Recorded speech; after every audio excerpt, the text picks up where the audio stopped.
Hello student, मैं कुशल शर्मा। आप देख रहे हैं मेरे यूट्यूब चैनल कुशल क्लासेस। आज हम देखिए क्लास 9 का बड़ा इंपॉर्टेंट चैप्टर जो कि है चैप्टर नंबर 8 क्वाड्रिलेटरल्स, उसका इंट्रोडक्शन करने वाले हैं। हम ये इस वीडियो में ये देखने वाले हैं कि भाई क्वाड्रिलेटरल्स क्या होते हैं, उनके टाइप्स क्या हैं और उन टाइप्स की प्रॉपर्टीज क्या है। अगर आप ये इंट्रोडक्शन बड़े अच्छे से समझ लेते हैं तो आपको एक्सरसाइज करने में सीरियसली बिल्कुल भी प्रॉब्लम नहीं आने वाली है। नॉर्मली बच्चे इस चैप्टर को करने में काफ़ी डिफिकल्टी फेस करते हैं, लेकिन बड़े ही आसान तरीके से इसको समझाया गया है। इंट्रोडक्शन बड़े ध्यान से आपको करना है, तो चलिए इंट्रोडक्शन स्टार्ट करते हैं।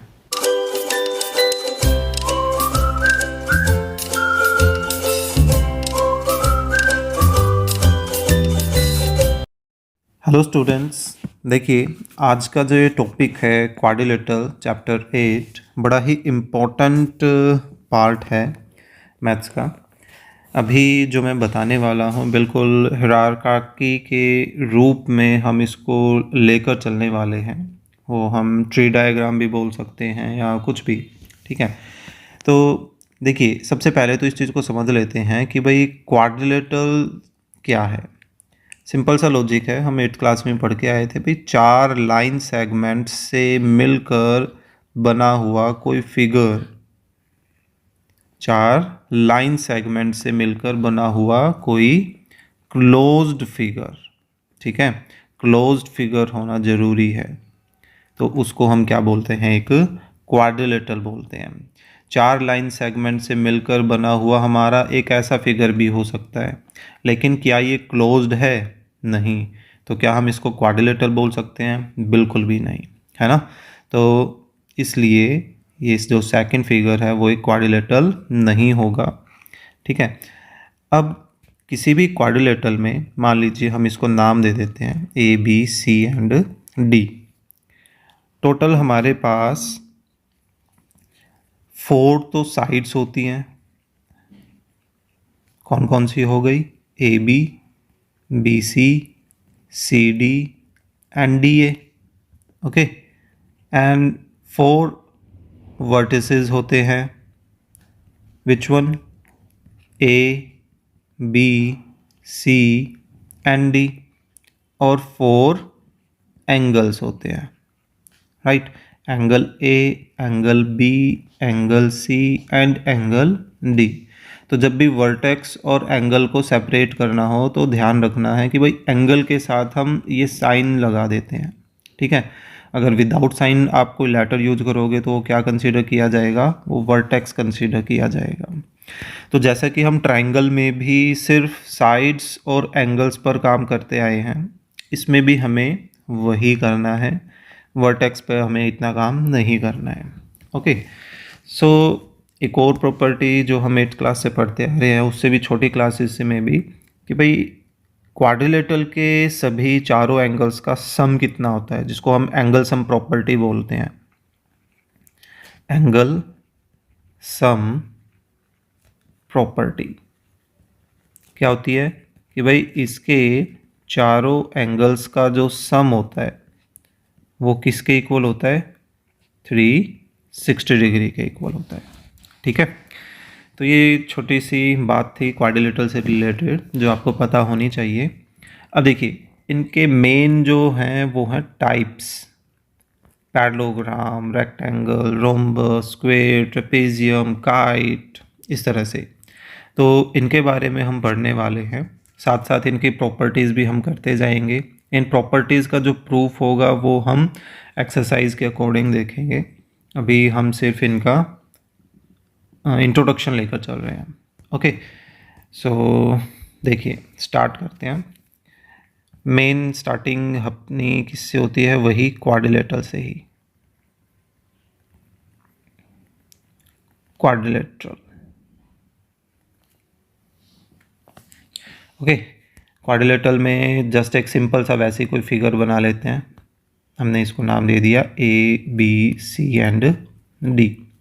अब एक क्वाड्रिलेटरल में जब आप ओपोजिट वर्टेक्स को ज्वाइन करते हैं, है ना, तो ओपोजिट वर्टेक्स को ज्वाइन करके आपके पास जो लाइन सेगमेंट्स तैयार होती हैं वो क्या कहलाती है? ये कहलाती है डायगोनल्स, है ना।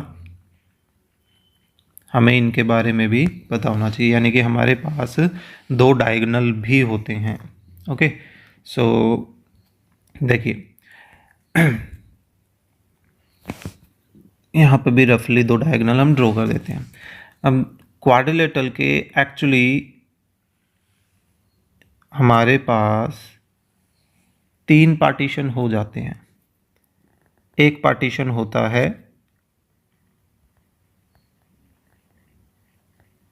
पैरेललोग्राम का, ओके। एक बन जाता है हमारा पार्टीशन ट्रेपेजियम का, और एक पार्टीशन बनता है हमारा काइट का। पैरेललोग्राम में क्या होता है, अब साथ साथ इनकी प्रॉपर्टीज़ भी हम लिखेंगे, ठीक है। तो इन चीज़ का ही आपको बेसिकली ध्यान रखना है, साथ साथ आप भी इनको नोट आउट कर लीजिए कंप्लीट पेज पर। हो सकता है कि यहाँ पर एक ही पेज में कंप्लीट नज़र ना आए। ट्रेपेजियम और काइट, देखिए इनकी प्रॉपर्टीज़ के बारे में अभी पढ़ेंगे। लीजिए A B C and D बोल देते हैं, ठीक है। तो देखिए पैरेललोग्राम से स्टार्टिंग करते हैं।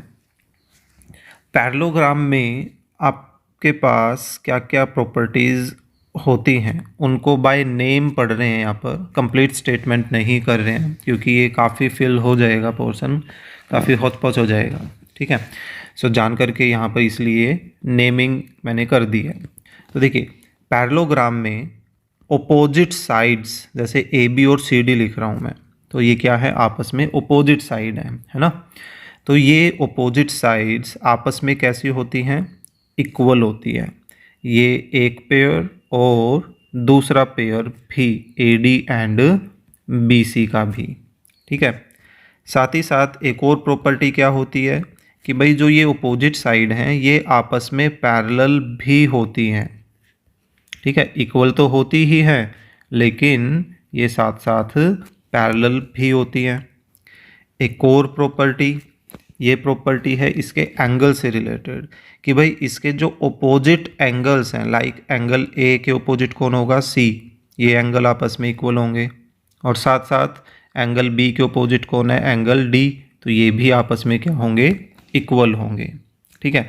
ये प्रॉपर्टीज़ आपको ध्यान रखनी है क्योंकि हम इन्हीं प्रॉपर्टीज़ की हेल्प लेकर ये प्रूव करेंगे आगे क्वेश्चंस में कि कोई क्वाड्रिलेटरल जो है वो पैरेललोग्राम कैसे हो सकता है, ठीक है। तो अगर आपको ये प्रॉपर्टीज़ नहीं पता होंगी तो आप इनकी हेल्प कैसे लोगे, ठीक है। एक और प्रॉपर्टी होती है यहाँ पर क्या, कि जो इसके डायगोनल्स हैं कौन कौन से, ए सी एंड बी डी, ये दोनों डायगोनल एक्चुअली एक दूसरे को क्या करते हैं, बाइसेक्ट करते हैं। मतलब ए सी डायगोनल और बी डी डायगोनल एक दूसरे को क्या करेंगे, बाइसेक्ट करेंगे। ये एक दूसरे को मान लो ओ पर मिल रहे हैं, ठीक है। दैट मीन्स कि भाई A C and B D bisect each other, bisect each other, एक दूसरे को बाइसेक्ट करेंगे। दैट इज़, इसका मीनिंग लिख देते हैं। इसका क्या मतलब हुआ कि जो ओ है वो ए सी का मिड पॉइंट हो गया, यानी कि ओ ए और ओ सी, या ए ओ और सी ओ, कुछ भी लिख दीजिए, बात एक ही है। इन दोनों की लेंथ क्या हो जाएगी, इक्वल। और साथ साथ बी ओ और डी ओ की लेंथ भी आपस में क्या हो जाएगी, इक्वल हो जाएगी, ठीक है। बाइसेक्ट का ये मतलब हो गया। तो पैरेललोग्राम से रिलेटेड आपको ये प्रॉपर्टीज़ जो हैं वो ध्यान रखनी है, ठीक है। अब हम ट्रेपेजियम की प्रॉपर्टी को लेके चलते हैं। देखिए ट्रेपेजियम में क्या होता है कि भाई इसमें एक पेयर पैरेलल होता है, ठीक है। तो यहाँ पर हम किसी एक पेयर को लेकर चलते हैं, कोई भी, चलिए यहाँ पर लिख देता हूँ, one pair of opposite sides are equal. ठीक है, यहाँ बात किसकी आ रही है? इक्वलिटी की आ रही है। पैरेलल, सॉरी, यहाँ हम इक्वल की बात नहीं करेंगे। One pair of opposite sides are parallel actually, my mistake. ठीक है, पैरेलल होते हैं। इक्वल अगर हो गए तो उसमें क्या सिचुएशन बनेगी वो चीज़ बताता हूँ। तो दैट इज़ यहाँ पर बाय नेमिंग हम देखते हैं कि पैरेलल किसको माना है? ए बी और सी डी को यहाँ पर पैरेलल कंसीडर किया गया है। ठीक है, एंड ए डी और बी सी जो हैं वो पैरेलल नहीं होंगे। इस चीज़ का ध्यान रखना है, यानी कि कोई एक पेयर पैरेलल होना चाहिए, दोनों नहीं। अगर दोनों पेयर पैरेलल हो गए तो वो एक्चुअल में किसकी कैटेगरी में आ जाएंगे? पैरेललोग्राम की कैटेगरी में आ जाएंगे। ठीक है, अगर अब देखिए second condition, if A D and B C जो नॉन पैरेलल साइड्स हैं, वो नॉन पैरेलल साइड्स अगर क्या हो जाएं? इक्वल हो जाएं, देन उस कंडीशन में ए बी सी डी इसको क्या बोला जाता है? इज एन आइसोस्केलस ट्राइंगल इसको बोल दिया जाता है। आइसोस्केलस, सॉरी ट्राइंगल बोल रहा हूँ, ट्रेपेजियम। ठीक है, ट्रेपेजियम इसको क्या बोला जाता है? आइसोस्केलस ट्रेपेजियम इसको बोल दिया जाता है। ओके, इस चीज़ का ध्यान रखना है। तो ट्रेपेजियम से रिलेटेड आपको ये चीज़ें ध्यान रखनी है। ट्रेपेजियम में इसके जो डायगोनल होते हैं वो एक दूसरे को बाइसेक्ट नहीं करते, क्योंकि ये अगर आप नोटिस करोगे तो एक तरफ जो है इनका पार्टीशन ज़्यादा होता है, जैसे एक तरफ पार्टीशन कम हो गया और एक तरफ पार्टीशन ज़्यादा हो जाएगा इनका, तो इसी वजह से ये एक दूसरे को बाइसेक्ट नहीं करते हैं। राइट, ओके, अब काइट से रिलेटेड बात करते हैं। तो काइट में आपको क्या चीज़ ध्यान रखनी है? काइट में ये ध्यान रखना है कि इनकी एडजेसेंट साइड्स इक्वल होती हैं। कोई दो पेयर आपस में इक्वल होंगे, जैसे ए बी जो है, ए बी के एडजेसेंट ए डी लेकर चलते हैं फिगर के अकॉर्डिंगली। ठीक है, कोई भी ए बी के एडजेसेंट वैसे तो बी सी भी होता है, लेकिन फिगर के अकॉर्डिंगली ए डी लेकर चल रहे हैं कि भाई ये पेयर आपस में पैरेलल बोलना इक्वल होंगे, एंड बी सी किसके इक्वल होगा? सी डी के इक्वल होगा। ठीक है, एडजेसेंट साइड्स आपस में इक्वल होनी चाहिए।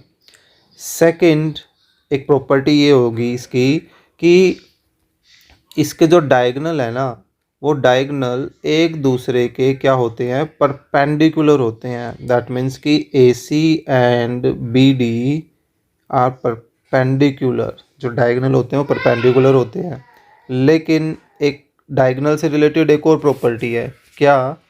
कि इसमें एक डायगोनल दूसरे को बाइसेक्ट करता है। और पैरेललोग्राम में क्या था? पैरेललोग्राम में दोनों डायगोनल एक दूसरे को बाइसेक्ट करते हैं।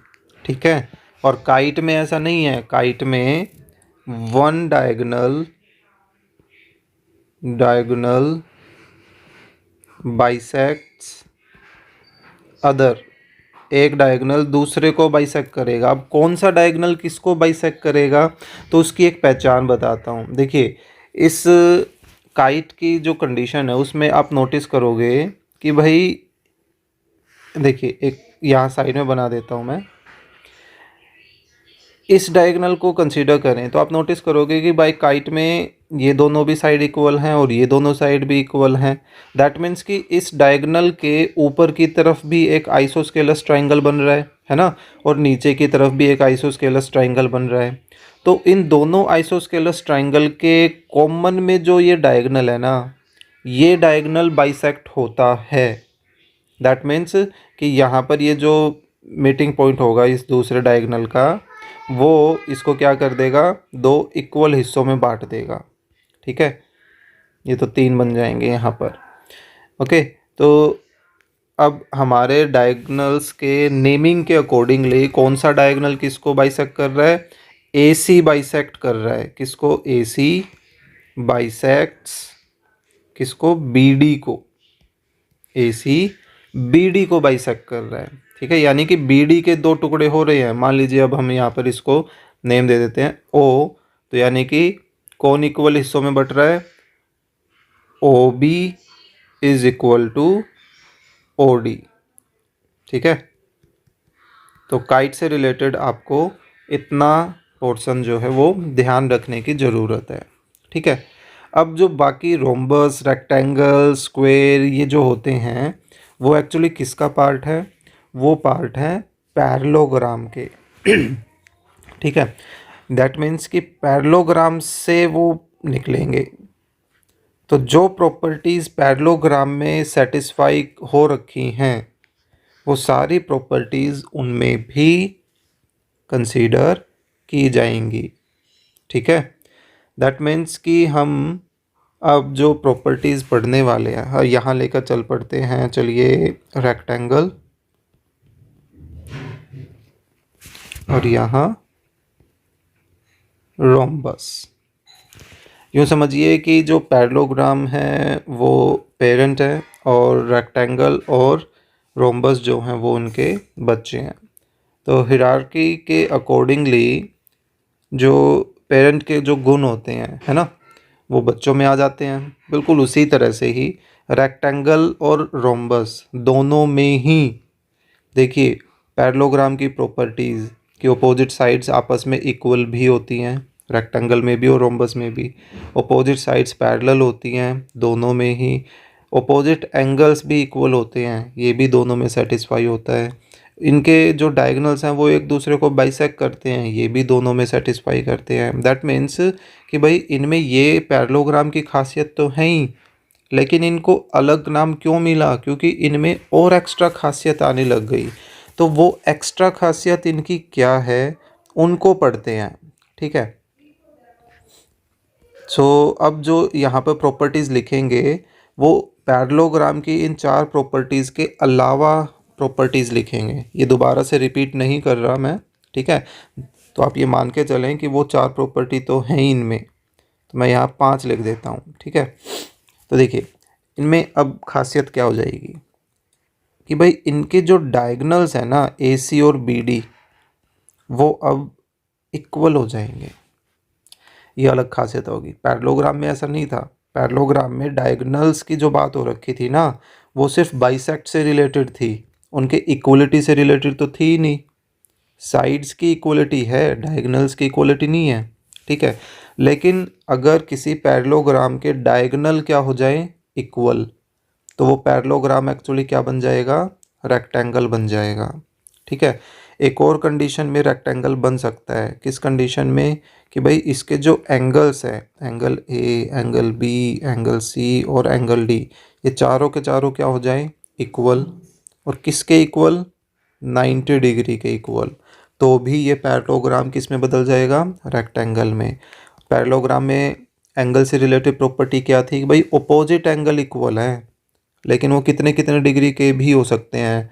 वो हमारे पास 70-70 डिग्री के भी हो सकते हैं और ये हमारे पास कुछ भी हो सकते हैं, इस तरह से इक्वलिटी। ठीक है, लेकिन अगर चारों ही इक्वल हो जाएं तो एंगल सम प्रॉपर्टी से हम नोटिस करेंगे कि वो 90 डिग्री के ही आएंगे। ठीक है, तो पैरेललोग्राम से अलग रेक्टेंगल की ये दो खासियत थी जो आपको ध्यान रखनी है। ठीक है, अब रोम्बस की पढ़ते हैं। रोम्बस में ऐसा क्या आया, मान लीजिए नाम देते हैं ए बी सी डी, जान करके सेम नेम प्रोवाइड करवा रहा हूँ उसी पैटर्न में ताकि कोई कन्फ्यूज़न ना हो। तो आप बाय नेम इनको ध्यान रखने के बजाय इनकी प्रॉपर्टीज़ के अकॉर्डिंगली इनको ध्यान रखना। ठीक है, नेमिंग आपके आसानी के लिए यहाँ पर लिख रहा हूँ। तो देखिए इसमें भी एक फिफ्थ प्रॉपर्टी का नाम दे देते हैं, क्योंकि वो पहली जो चार प्रॉपर्टी हैं वो तो है ही हैं इसमें। अलग से अब क्या आ गया, अलग से इसमें ये आ गया कि भाई इसके जो डायगोनल्स हैं ए सी और बी डी वो एक दूसरे को बाइसेक्ट तो खैर कर ही रहे हैं, लेकिन एक दूसरे के परपेंडिकुलर भी हैं। ठीक है, देखिए इनको कर देते हैं, तो ये एक दूसरे के परपेंडिकुलर भी हैं, बाइसेक्ट तो हैं ही, परपेंडिकुलर भी हैं। ओके, और एक खासियत इसकी साइड से रिलेटेड है कि भाई इसकी जो सारी साइड्स हैं ABBC CD या DA, वो सारी साइड्स आपस में कैसी हैं, इक्वल है। ठीक है, पैरेललोग्राम में ऐसा नहीं था। पैरेललोग्राम में साइड से रिलेटेड क्या बात थी भाई, अपोजिट साइड आपस में इक्वल होती हैं, सारी नहीं। अगर सारी साइड इक्वल हो गई तो वो पैरेललोग्राम किस में बदल जाएगा, रोम्बस में बदल जाएगा, राइट। तो इस चीज़ का भी ध्यान रखना। तो बस यही था मेन। तो आप नोटिस करोगे कि अगर आप ये दो प्रॉपर्टी में से कोई भी एक प्रॉपर्टी प्रूव कर देते हैं तो कोई भी पैरेललोग्राम किस में बदल जाएगा, रोम्बस में बदल जाएगा। ठीक है, अब कौन बच गया, स्क्वायर बच गया। तो अब ये देखिए कि एक तो हमारे पास रेक्टेंगल से और एक रोम्बस से, दोनों से ही एक और लास्ट टाइप निकलता है जो कि क्या है, स्क्वायर। ABCD, तो ये इन दोनों पेरेंट्स का बच्चा है ना, स्क्वायर। तो ऑब्वियस ही बात है, स्क्वायर में वो सारी खासियत आनी है जो रेक्टेंगल में है, जो रोम्बस में है, जो पैरेललोग्राम में है ना। और देखिए एक एक करके डिस्कस करते हैं। स्क्वायर की सारी साइड्स इक्वल होती है, कहाँ से आई प्रॉपर्टी, रोम्बस से आ गई, है ना।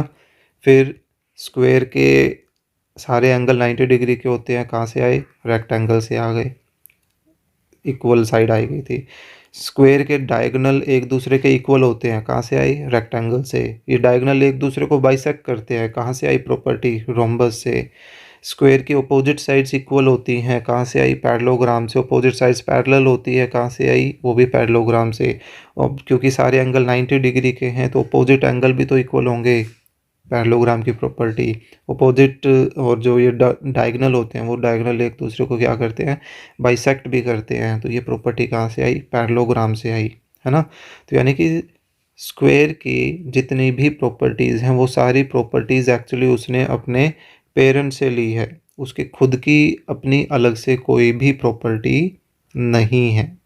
ठीक है, तो ये अपना बेसिकली वो क्वाड्रिलेटरल का पूरा पैटर्न है, ट्री डायग्राम बोल दीजिए, हिरार्की बोल दीजिए इसको। ठीक है, तो ये चीज़ आपको ध्यान रखनी है। इसमें मैंने आपको सभी टाइप्स की प्रॉपर्टीज़ को भी मेंशन किया है बड़ी डिटेल में। तो अगर आपने ये अच्छे से समझ लिया है तो इस कंप्लीट चैप्टर में आपको सीरियसली कोई प्रॉब्लम नहीं आने वाली है। ठीक है, अगर बाई चांस कोई प्रॉपर्टी रह जाती है तो वो हम उस टाइम पढ़ लेंगे। सो आई होप आपको ये जो टाइप्स और क्वाड्रिलेटरल के बारे में बताया गया है ये समझ आया होगा। So please click the like button and share the video with your classmate. और अगर आप चैनल पर नए हैं तो please subscribe the channel. Thank you.